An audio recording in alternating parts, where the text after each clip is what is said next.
নমস্কাৰ মই আপোনালোক সকলোকে ট্ৰেড এফেক্সলে স্বাগতম জনাইছো আৰু মই আপোনালোক সকলোকে থেংক ইউ ক'ব বিচাৰিছো যে লাষ্ট ভিডিঅ'ত আপোনালোকে বহুত এপ্ৰিচিয়েট কৰিছিলে বহুত ভাল পাইছিলে মানুহখিনিয়ে আৰু তাৰে বহুতখিনি ৰিকুৱেষ্ট আহিছে যে জেৰোধা যিটো বহুত পপুলাৰ ট্ৰেডাৰ হয় তাৰ এটা এপ্লিকেশ্যন আছে গাইড বুলি নামৰ চ' সেই গাইডৰ এটা ডেমো ভিডিঅ' বনাব কৈছে যাতে মানুহখিনি ভালকে বুজি পায় ডিটেইলছত বুজি পায় চ' আজি আমি ভাবিলো যে ভালকে আজি বনোৱা যাওক এই ভিডিঅ'টোৰ টপিকটোৰ ওপৰত আৰু মানসে একচুৱেলি ভালকে ডিটেইলছত গাইডৰ বিষয়ে ভালকে দেখাব সেইকাৰণে অকমান ভিডিঅ'টো দীঘল হ'ব পাৰে মই আপোনালোকক ছাজেষ্ট কৰিম যে ভিডিঅ'টো একদম শেষলৈকে চাব ভালকে গোটেইখিনি বস্তু বুজি ল'ব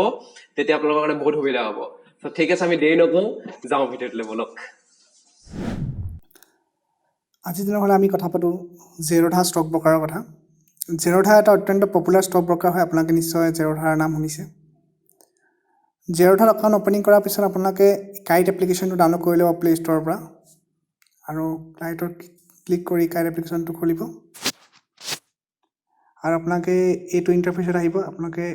ইয়াত অহাৰ পিছত আপোনালোকে দেখিব ওপৰত মাৰ্কেট ৱাটচ তলত দেখিব ৱাটচ লিষ্ট 1 2 3 4 এনেকৈ 5টা ৱাটচ লিষ্ট থাকিব আৰু তলত দেখিব নিশ্চয় ৱাটচ লিষ্ট অৰ্ডাৰ্ছ পৰ্টফলিঅ' এপছ আৰু নিজৰ একাউণ্টৰ আইডিটো ইয়াত আচলতে 5টা ৱাটচ লিষ্ট দিয়াৰ মূল কাৰণটো হৈছে আপোনালোকে নিজৰ পচন্দৰ ষ্টকছবিলাক আগতে এটা ৱাটচ লিষ্ট এড কৰি ল'ব পাৰে যেনেকৈ ৱাটচ লিষ্ট 1ত আপোনালোকে SBI এড কৰিলে প্লাছ একাউণ্টটো ক্লিক কৰি তাৰপিছত আপোনালোকে এক্সিছ বেংক এনেকৈ বেংকিং ছেক্টৰৰ এপবিলাক এটা এড কৰি ল'লে তাৰপিছত ধৰি লওক আপোনালোকে এইটোত ইণ্ডাইচিছ বেংক এড কৰিলে এনেকৈ বেলেগ বস্তু এড কৰি যাব পাৰে বেলেগ এটাত আপোনালোকে ধৰি লওক আপোনালোকে ৰিলায়েন্স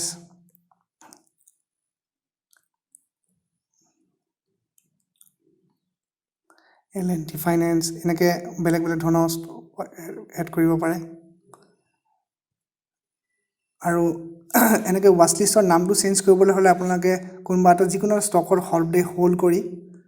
ৱাটচ লিষ্টৰ নামটো চেঞ্জ কৰিব পাৰে এইটো ধৰি লওক মই কৰিলোঁ বেংক ষ্টকছ এনেকৈ নাম চেঞ্জ কৰিব পাৰে এতিয়া আমি নেক্সট আহোঁ এতিয়া আপোনালোকে SBIটো ক্লিক কৰিলে ইয়াৰ পিছত আপোনালোকে দেখিব এইকেইটা অপশ্যন প্ৰথম দেখিব SBI কোনটো ষ্টক এক্সচেঞ্জত লিষ্টেড আছে NSE নেশ্যনেল ষ্টক এক্সচেঞ্জ আৰু এইটো 421.05টো হৈছে আপোনাৰ লাষ্ট ট্ৰেডেড বৰ্তমান যিটো প্ৰাইচ চলি আছে মাৰ্কেটত আৰু তাৰপিছত পাৰ্চেণ্টেজ চেঞ্জটো হৈছে আপোনালোকৰ প্ৰিভিয়াছ ডে ক্লজিং যিটো আছিলে তাতকৈ আজি এতিয়া বৰ্তমান প্ৰাইচটো কিমান বেছি হৈ আছে বা কম হৈ আছে এতিয়া আপোনালোকে নিশ্চয় দেখিছে প্ৰিভিয়াছ ডে প্ৰাইচটো ক্লজিং প্ৰাইচটো আছিলে 427.20 আৰু এতিয়া 421.05 মানে -6 ডিফাৰেঞ্চ চলি আছে আৰু তাৰপিছত আপোনালোকে দেখিব বাই আৰু sell order view chart creativity view চাৰ্টত গৈ আপোনালোকে চাৰ্টবোৰ চাব পাৰে ইণ্ডিকেটৰ লগাব পাৰে বিভিন্ন টাইম ফ্ৰেমৰ চাৰ্ট চাব পাৰে এই চাৰ্ট ৰিডিং বস্তুটো কেনেকৈ ইণ্ডিকেটৰ ইউজ কৰিব লাগে প্ৰাইচ একশ্যন কি হয় কেণ্ডেলষ্টিক পেটাৰ্ণছৰ কথা এইবিলাক মই পিছৰ ভিডিঅ'ত লাহে আপোনালোকক শিকাম কেনেকৈ ট্ৰেণ্ড লাইন ড্ৰ কৰিব লাগে এইখিনি বস্তু তাৰপিছত আপোনালোকে দেখিব এই ক্ৰিয়েটিভিটি অপশ্যনটো ক্ৰিয়েটিভিটি অপশ্যনৰ কথা মই লাহেকৈ কৈ আছোঁ আপোনালোকক বা এতিয়া বৰ্তমান এইকেইটা অপশ্যনৰ কথা কৈ লওঁ তাৰপিছত আপোনালোকে দেখিব মাৰ্কেট ডেপ্থ দেখিব bid orders quantity offer orders quantity bid মানে হৈছে কিমান মানুহে বাই কৰিবলৈ প্ৰাইজেছ নিজৰ পচন্দৰ প্ৰাইচটো দিছে যে মই এইটো প্ৰাইজত বাই কৰিব বিচাৰোঁ ষ্টকটো তাৰপিছত যিটো দেখিছে আপোনালোকে অফাৰ্ছ তাত মানে হৈছে চেলাৰ্ছবিলাকে নিজৰ প্ৰাইচেছটো দিছে যে মই ইমান প্ৰাইজত চেল কৰিব বিচাৰিছোঁ আৰু সদায় আপোনালোকে যিকোনো মানুহে নিজৰ যিটো মাৰ্কেট অৰ্ডাৰ চলি আছে তাতকৈ প্ৰায় কমতে সকলোৱে অৰ্ডাৰ দিবলৈ বিচাৰে বা একে মাৰ্কেট অৰ্ডাৰতে কিনিব বিচাৰে সেইকাৰণে আপোনালোকে দেখিব বিড অৰ্ডাৰবোৰ সদায় যিটো মাৰ্কেট এতিয়া বৰ্তমান প্ৰাইচ চলি আছে তাতকৈ কম চলি থাকে এতিয়া মাৰ্কেটৰ প্ৰাইচ চলি আছে 421.45 বাকীবোৰ 55 এতিয়া চেঞ্জ হৈ আছে অনবৰতে সেইকেইটাতকৈ সমান বা তাতকৈ কম আৰু অফাৰ প্ৰাইচবোৰ মাৰ্কেট অৰ্ডাৰতকৈ সমান বা তাতকৈ বেছি হৈ থাকিব সদায় আৰু জেৰ'ধাই নতুনকৈ এইটোত নতুন এইটো উলিয়াইছে শ্ব' 20 ডেভ আপোনালোকে 20টা অৰ্ডাৰলৈকে আপোনালোকে চাব পাৰে যে কিমান বাই অৰ্ডাৰ চেল অৰ্ডাৰ দি আছে কিমান কোৱান্টিটি হৈছে তাৰ তলত দেখিব আপোনালোকে অপেন হাই ল' আৰু প্ৰিভিয়াছ ক্ল'জ অপেনটো হৈছে আপোনালোকৰ আজিৰ দিনটোত মাৰ্কেটটো কিমান প্ৰাইজত অপেন হৈছে আৰু হাইত দেখিব যে আজিৰ দিনটোত এই ষ্টকটোৰ বৰ্তমান কিমানলৈকে বেছি গৈছিলে প্ৰাইচেছ আৰু ল'ত দেখিব কিমান ল'য়েষ্ট প্ৰাইচ গৈছিলে আৰু প্ৰিভিয়াছ ক্ল'জটো মই ক'লোঁ আপোনালোকক কালি কিমান প্ৰাইজত ক্ল'জ হৈছিলে এই ষ্টকটো সেইটো চ' ভলিউমত দেখিব আপোনালোকে কিমান কোৱান্টিটি ষ্টক বৰ্তমান মাৰ্কেটত বাই চেল হৈ আছে চ' এভাৰেজ ট্ৰেড প্ৰাইচত দেখিব কিমান average prices last traded quantity দেখিব কিমান কোৱান্টিটি ট্ৰেড হৈ আছে লাষ্ট কোৱান্টিটি একদম বহুত পটাপট চেঞ্জ হৈ থাকে আপোনালোকৰ এইখিনি ইমান চাবলৈ দৰকাৰ নপৰে এপছত দেখিব আপোনালোকৰ fundamentals set alert technical stock reports ফাণ্ডামেণ্টেলছত গৈ আপোনালোকে এই ষ্টকটোৰ অভাৰভিউ চাব পাৰে নিউজ কি চলি আছে সেইবোৰ চাব পাৰে তাৰপিছত এলাৰ্টত আপোনালোকে ইমান প্ৰাইজত ষ্টকটোৰ প্ৰাইচ ইমান পালেগৈ মোৰ কাৰণে এটা এলাৰ্ট এটা আহিব লাগে সেইটো এলাৰ্ট এটা ছেট কৰিব পাৰে আৰু পিনটো অভাৰভিউত আপোনালোকে স্পট 1 আৰু স্পট 2 দেখিছে এই যে ওপৰত আপোনালোকে মাৰ্কেটৰ ওচৰত ছাইডৰ এৰোডা দেখিছে এডাল ক্লিক কৰিলে আপোনালোকে এনেকৈ নিফটি 50 আৰু নিফটি বেংক দেখিছে সেই তাৰ জেগাত আপোনাৰ পচন্দৰ ষ্টক এটা আনিব পাৰে আপুনি এতিয়া SBI ক্লিক কৰি আপুনি যদি স্পটটোত ক্লিক কৰি দিয়ে তেনেহ'লে এই দেখিলে SBI নিফটি বেংকৰ জেগাত SBI আহি গ'ল এনেকৈ আপোনালোকে নিজৰ পচন্দৰ ষ্টক এটা দি ল'ব পাৰে তাৰপিছত আহিছোঁ অৰ্ডাৰ্ছ পৰ্টফলিঅ' আৰু এপকেইটাৰ কথা অৰ্ডাৰ্ছত আপোনালোকে দেখিব পেণ্ডিং মানে আপোনালোকে যদি কোনোবা এটা ষ্টক বাই বা চেল অৰ্ডাৰ দি থয় আৰু যদি অৰ্ডাৰটো এক্সিকিউট হোৱা নাই আপোনাৰ তেনেহ'লে এই পেণ্ডিঙত আহিব আৰু যিকেইটা এক্সিকিউট হৈ গ'ল মানে যিটো বাই হৈ গ'ল সেইটো মানে এক্সিকিউটেড আহিব GTTত আপোনালোকক মই GTT কথা লাহেকৈ কৈ আছোঁ বাকী এই বাস্কেট আৰু SIP এইকেইটা কথা মই পিছত কোনোবা এটা ভিডিঅ'ত বুজাম কাৰণ আজি বুজালে আপোনালোকে ভিডিঅ'টো বহুত দীঘল হৈ যাব আপোনালোকে বুজি পাবলৈ অসুবিধা হ'ব আৰু পৰ্টফলিঅ'ত আপোনালোকে দেখিব যে হোল্ডিংছ আৰু পজিশ্যন হোল্ডিংছত আপোনালোকে দেখিব যদি আপুনি ষ্টক এটা কালি বা পৰহি বাই কৰি থৈছে পৰহি যদি বাই কৰি থৈছে তেনেহ'লে সেই ষ্টকটো আপোনালোকে বাই কৰাৰ পিছত তাৰ মানে কিমান প্ৰাইচ কিমান আপোনাৰ প্ৰফিট হৈ আছে কিমান প্ৰফিটৰ বা লছত কিমানত চলি আছে প্ৰাইজেছ কিমান চলি আছে সেইখিনি আপোনালোকে হোল্ডিংছত দেখিব আৰু পজিশ্যনত আপোনালোকে আজি যদি কিবা এটা ষ্টক বাই কৰিছে সেই ষ্টকটো বৰ্তমান যিটো পজিশ্যন চলি আছে সেইটো আপোনালোকে পজিশ্যনছত দেখিব আৰু এপছত গৈ আপোনালোকে এই এপছকেইটা দেখিব এইকেইটাৰ বহুত বেলেগ ইউজেছ আছে প্ৰতিটো আপোনালোকে এক্সট্ৰা বুজাব লাগিব মই কোনোবা বেলেগ দিনাখন বুজাম আৰু এতিয়া প্ৰফাইলত গৈছোঁ আপোনালোকক মই ফাণ্ড এড কৰাৰ প্ৰচেছটো এবাৰ দেখাই দিছোঁ ফাণ্ডছত গৈ পিনে আপোনালোকে ফাণ্ডছত ক্লিক কৰিব আৰু এড ফাণ্ড বাটন দেখিছে নহয় তাত ক্লিক কৰিব এই ইকুইটি আৰু কমডিটিটো দেখিলে নহয় কমডিটিটো হৈছে আপোনালোকে কমডিটি যেনেকৈ ক্ৰুড অইল চিলভাৰ গ'ল্ড এইবিলাকৰ ট্ৰেড কৰিবলৈ হ'লে কমডিটি এড কৰিব লাগিব আৰু যেনেকৈ ষ্টকছত হওক অপশ্যনছত হওক ফিউচাৰ্ছত হওক এইবিলাক বাই চেল কৰিবলৈ আপোনালোকে ইকুইটি পইচাটো এড কৰিব লাগিব এতিয়া এড ফাণ্ডছত গ'ল আপোনালোকে মই 1000 ৰুপিজ এড কৰি আপোনালোকক দেখাইছোঁ 1000 আৰু মই গুগল পে' থ্ৰু দি এড কৰিছোঁ এই আপোনালোকে নিশ্চয় দেখিলে 1000 ৰুপিজ এড হৈ গ'ল আপোনালোকে কোনো টেনশ্যন ল'ব নালাগে আপোনালোকে কোনো এক্সট্ৰা চাৰ্জেছ নাকাটে আপোনালোকে যিমান এড কৰে 1000 ৰুপিজ কৰিলে সিমানেই এড হ'ব কোনো এক্সট্ৰা চাৰ্জেছ নাই ইয়াত এতিয়া আহোঁ নেক্সট বাই আৰু চেল অৰ্ডাৰ প্লেচ কৰা আৰু তাৰ অপশ্যনছবিলাকৰ তাৰ মানে যিবিলাক তাৰ যিবোৰ অপশ্যনছ আছে মানে সেইখিনি কথালৈ এতিয়া আপোনালোকে এই ষ্টকটোত গৈ ক্লিক কৰিব তাৰপিছত আপোনালোকে বাইত গৈ ক্লিক কৰিব বা চেল আপুনি যি কৰিব বিচাৰিছে মই বৰ্তমান বাইতে আপোনালোকক দেখাইছোঁ বাইত গৈ ক্লিক কৰিলে এতিয়া আপোনালোকে দেখিব যে ওপৰত কোনটো ষ্টক এক্সচেঞ্জত কিমান প্ৰাইচ চলি আছে NSEত কিমান চলি আছে BSEত কিমান চলি আছে মই আপুনি বোলে NSEতে ট্ৰেড কৰিব বিচাৰিছে না NSEটোত ক্লিক কৰিব নালাগে অৱশ্যে প্ৰথম NSE আপুনি চিলেক্ট কৰি আছে তাৰপিছত আপোনালোকে কিমান কোৱান্টিটি বাই কৰিব বিচাৰে বৰ্তমান প্ৰাইচ কিমান চলি আছে সেইটো দেখিব তাৰপিছত দেখিব প্ৰডাক্টত দেখিব CNC আৰু MIS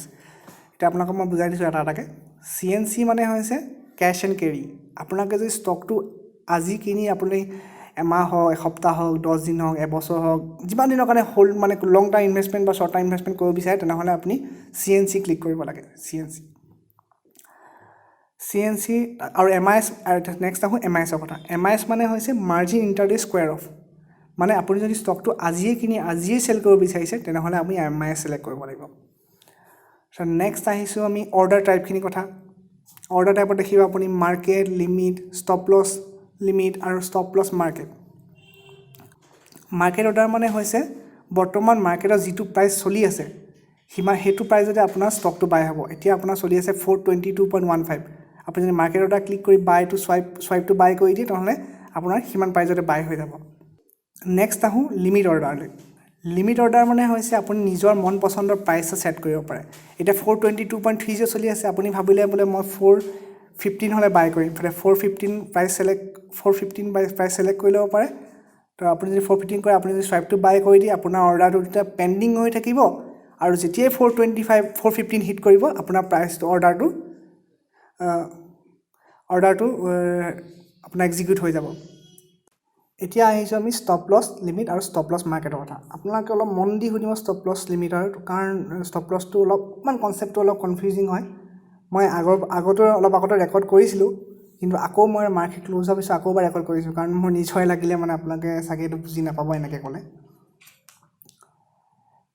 এতিয়া আপোনালোকে যেতিয়া ট্ৰেডিং কৰিব হয় ইণ্টাৰডে ট্ৰেডিঙে হওক বা ছুইং ট্ৰেডিঙে বা আপোনালোকে যদি হোল্ডিঙতো থয় আপুনি যেতিয়া এই ষ্টপ লছ কনচেপ্টটো হৈছে মানে আপুনি যদি কোনোবা এই ষ্টকটো SBI এটা ধৰি লওক আপুনি এইটো 421 টকা বৰ্তমান চলি আছে আপুনি যদি এই ষ্টকটো 400 টকাত কিনিছিলে আৰু আপুনি আশা কৰি আছে যে 450 লৈকে যাব কিন্তু আপুনি 380 টকাতকৈ বেছি যদি ৰিস্ক ল'ব বিচৰা নাই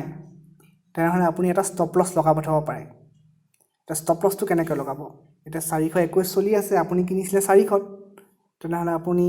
এই প্ৰাইজত 380 ছিলেক্ট কৰিব লিখিব আৰু ট্ৰিগাৰত আপুনি 380তকৈ অলপ বেছি লিখি দিব 385 তো আপুনি 385 যেতিয়াই হ'ব আপোনাৰ এই অৰ্ডাৰটো এক্সচেঞ্জত ট্ৰিগাৰ হ'ব এক্সচেঞ্জে গম পাব যে কোনোবাই এনেকুৱা অৰ্ডাৰ এটা দি থৈছে আৰু 380 হোৱাৰ লগে লগে এক্সচেঞ্জে আপোনাৰ অৰ্ডাৰটো চেল কৰি দিব তেনেকৈ আপুনি ষ্টপ লছ লগাব পাৰে আৰু ষ্টপ লছ মাৰ্কেটটো ঠিক তেনেকৈয়ে কাম কৰে জাষ্ট আপুনি মাৰ্কেট প্ৰাইচ যিমান চলি থাকিব এতিয়া 380 যদি আপুনি ইয়াত দি দিয়ে 380 হোৱাৰ লগে লগে তাৰ ওচৰ প্ৰাইজে নিজে অৰ্ডাৰটো আপোনাৰ এক্সিকিউট হৈ যাব চেল অৰ্ডাৰটো ঠিক তেনেদৰে বাই অৰ্ডাৰৰ ক্ষেত্ৰতো কাম কৰে আপুনি যদি কোনোবা এটা ষ্টক আগতে চেল কৰি থৈছে তেনেহ'লে আপুনি ষ্টপ লছৰ লিমিটত যাব আপুনি ধৰি লওক 400 টকা চেল কৰি থৈছে আপুনি আশা কৰি আছে যে এইটো 350 লৈ আহিব আৰু আপুনি 430তকৈ বেছি লছ ল'ব নোৱাৰে 430তকৈ বেছি লছ ল'ব নোৱাৰে তেনেহ'লে আপুনি ইয়াত ছিলেক্ট কৰিব 430 আৰু ইয়াত লিখিব আপুনি 425 অলপ কম তো তেনেহ'লে মানে আপুনি তেতিয়া আপোনাৰ অৰ্ডাৰটো যেতিয়াই 425 যাব তেনেহ'লে তেতিয়া আপোনাৰ অৰ্ডাৰটো ট্ৰিগাৰ হ'ব আৰু 430 হোৱাৰ লগে লগে বাই হৈ যাব নেক্সট আহিছোঁ ভেৰাইটিজ আপোনালোকে দেখিব regular order cover order after market order regular order এইকেইটা সদায় ভেলিডিটিৰ লগত আহে ডে আৰু IOC আপোনালোকে দেখিছে ডে মানে হৈছে আপোনালোকৰ আজি যদি আপুনি ষ্টক এটা বাই কৰাৰ কাৰণে আপুনি অৰ্ডাৰ এটা দি থয় তেনেহ'লে সেই অৰ্ডাৰটো গোটেই দিনটোৰ কাৰণে ভেলিড হৈ থাকিব আৰু IOC মানে হৈছে ইমিডিয়েট অৰ কেনচেল আপুনি হয় লগালগ বাই হ'ব নহ'লে কেনচেল হৈ যাব নেক্সট আহিছোঁ এতিয়া ভেৰাইটিজৰ কভাৰ অৰ্ডাৰ আপুনি এইটো দেখিছে প্ৰডাক্টৰ MIS অকল মানে ইণ্টাৰডে ট্ৰেডিঙতহে আপুনি কভাৰ অৰ্ডাৰ ইউজ কৰিব পাৰে কভাৰ অৰ্ডাৰ আপুনি কোনোবা এটা ষ্টক আপুনি এটা প্ৰাইজত কিনিলে আৰু তাৰ ষ্টপ লছটো লগতে ছেট কৰি দিব পাৰে আপুনি ধৰি লওক 421.90 কিনিলে ইয়াৰ ষ্টপ লছটো আপুনি লগতে ছেট কৰি দিব পাৰে মই ষ্টপ লছ ধৰি লওক আপুনি 415 টকা ৰাখিলে 415 টকা ষ্টপ লছটো আপুনি লগালগ আগতেই ছেট কৰি দিব পাৰে নেক্সট আহিছোঁ আফটাৰ মাৰ্কেট অৰ্ডাৰৰ কথা আফটাৰ মাৰ্কেট অৰ্ডাৰ মানে হৈছে আপুনি আজি কোনোবা এটা ষ্টক কিনিবলৈ আপুনি পাহৰি গ'ল আপুনি ভাবিলে যে কাইলৈ ৰাতিপুৱা মাৰ্কেট খোলাৰ লগে লগে মোৰ এই ষ্টকটো বাই হৈ যায় এইটো প্ৰাইজত তেনেহ'লে আপুনি নিজৰ এটা প্ৰাইচ ছেট কৰি এইটো আপুনি 415 যদি কাইলৈ মাৰ্কেট অপেন হয় নিজে 415 বাই হৈ যাব তেনেহ'লে আপুনি 415 ছেট কৰি আফটাৰ মাৰ্কেট অৰ্ডাৰ ছিলেক্ট কৰি আপুনি স্ৱাইপটো বাই কৰি দিলে আপোনাৰ মাৰ্কেট কাইলৈ যেতিয়া মাৰ্কেট অপেন হ'ব তেনেহ'লে তেতিয়াই আপোনাৰ ষ্টকটো বাই হৈ যাব আফটাৰ মাৰ্কেট অৰ্ডাৰটো আপুনি 3:45 পৰা ৰাতিপুৱা 9টা বজালৈকে যিকোনো সময়ত প্লেচ কৰিব পাৰে পিছদিনাৰ মাৰ্কেটৰ কাৰণে নেক্সট আহিছে আপোনালোকক জিটিডি কেনেকৈ ক্ৰিয়েট কৰে মই আপোনালোকক দেখাই লৈছোঁ এবাৰ ক্ৰিয়েট জিটিডি অপশ্যনটোত আপোনালোকে ক্লিক কৰিব ইয়াত দেখিব আপুনি type trigger price order product quantity price টাইপত গৈ যদি আপোনালোকে বাই সিলেক্ট কৰে আৰু সিঙ্গল ট্ৰিগাৰ টাইপ সিলেক্ট কৰে তেনেহ'লে আপুনি এইটো SBI ষ্টকটো বাই এটা প্ৰাইচ আগতেই আপুনি সেট কৰি থব পাৰে যে ইমান প্ৰাইচ হ'লে অৰ্ডাৰটো মোৰ কাৰণে বাই কৰি দিব লাগে ষ্টক এক্সচেঞ্জ আগতে দিব পাৰে ইয়াত ট্ৰিগাৰ প্ৰাইচটো আপোনালোকে বাইং প্ৰাইচটোকে অকণ বেছি ৰাখিব 405 আৰু যিমানৰ বাই কৰিব বিচাৰে সেইটো আগতে ৰাখি দিব 400 মই বোলে 400 হ'লে বাই হৈ যাব লাগে আৰু ক্ৰিয়েট কৰি দিয়ে এইটো 1 বছৰ ভেলিডিটি থাকে 1 বছৰৰ ভিতৰত আপোনালোকৰ যদি প্ৰাইচটো 400 টকাৰ ওচৰৰ পাজৰে আহে তেনেহ'লে আপোনাৰ এই প্ৰাইচটো প্ৰডাক্টটো SBI ষ্টকটো বাই হৈ যাব ঠিক তেনেদৰে আপুনি যদি আপোনাৰ ওচৰত অলৰেডি ষ্টক আছেই SBI আপুনি যদি সেল কৰিব বিচাৰিছে ঠিক হেনেকৈ আপুনি সেলিং প্ৰাইচত দিব পাৰে আপোনাৰ হ'লে আপুনি 400 কিনিছিলে মই বোলে 500 হ'লে সেল হৈ যাব লাগে তেনেহ'লে আপুনি এইটো 495 ট্ৰিগাৰ প্ৰাইচটা দিলে আৰু 500 সেলিং প্ৰাইচ দিলে তেনেহ'লে 495 হোৱাৰ লগে লগে প্ৰাইচটো ট্ৰিগাৰ হৈ যাব আৰু ষ্টক এক্সচেঞ্জৰ ওচৰলৈ গুচি যাব আৰু 500 হোৱাৰ লগে লগে সেল হৈ যাব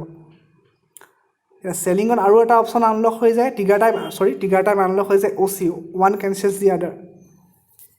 ইয়াত আপোনালোকে নিজৰ হিচাপমতে এটা ষ্টপ লছ লগাব পাৰে আৰু টাৰ্গেট লগাব পাৰে ষ্টপ লছ যদি লগায় আৰু ষ্টপ লছ যদি হিট হৈ যায় তেনেহ'লে টাৰ্গেটটো নিজে নিজে কেনচেল হৈ যাব